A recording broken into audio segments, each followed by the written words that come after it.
grandesmaestros.unam.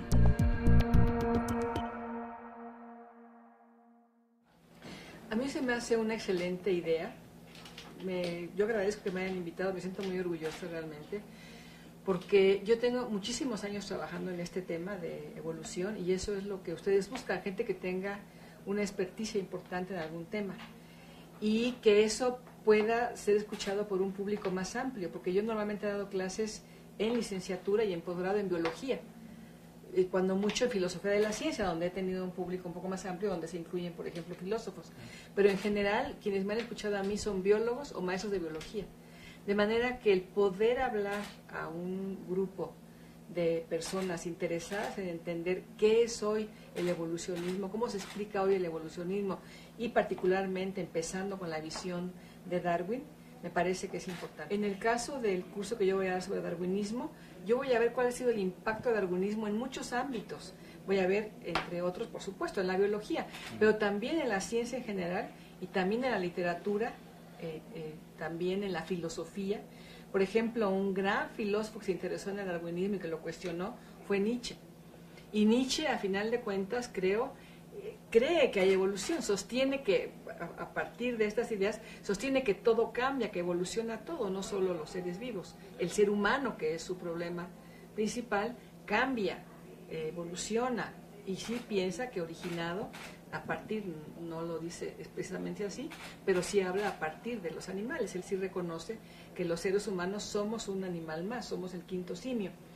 Entonces, esta parte del impacto del darwinismo en lo social, que ha llevado a cuestiones muy trágicas por muchos lados. Por ejemplo, esa utilización del darwinismo social por los nazis ha sido terrible lo que ellos hicieron, y esto no es responsabilidad de Darwin, es responsabilidad de los nazis.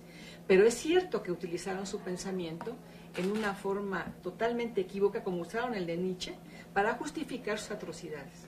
Pero también tengo que reconocer que en la Unión Soviética pasaron cuestiones equivalentes, que ahí se tocan Stalin y Hitler, que también con una idea inversa, con una idea en la que Stalin, pero en este caso este proyecto encabezado por Lysenko, cuestionan la teoría darwinista, cuestionan la visión de la parte de la naturaleza en los seres humanos y tratan de reivindicar la parte cultural y pensar que eso es lo único que importa, y llegan al grado de decir que los genes no existen, y que no existen porque la dialéctica de la naturaleza de Engels implica que no pueda existir un material como el que después se va a llamar DNA.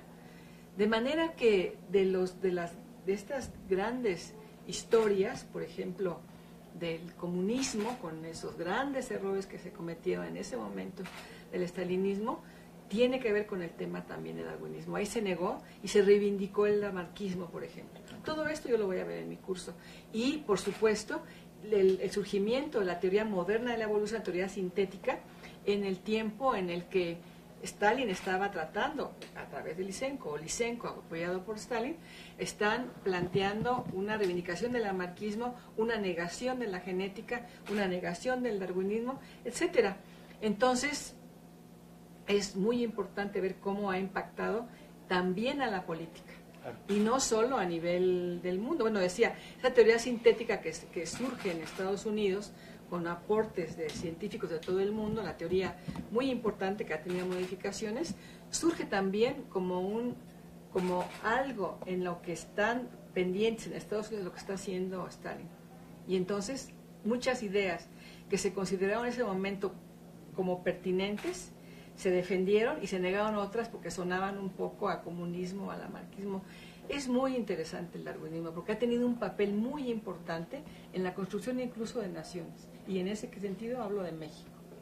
En México el darwinismo tuvo un papel muy importante en la etapa de Porfirio Díaz, por ejemplo, ¿no? Cuando Justo Sierra, nuestro gran Justo Sierra, es uno de los primeros personajes en México que entiende el darwinismo y que trata de entender a la sociedad en función de una evolución, y en lo que él dice, no creo que debe haber evoluciones porque son caóticas, debe haber una evolución y en un sentido parecido a la evolución biológica. O sea, en realidad estoy haciendo campaña para que vayan a mi curso.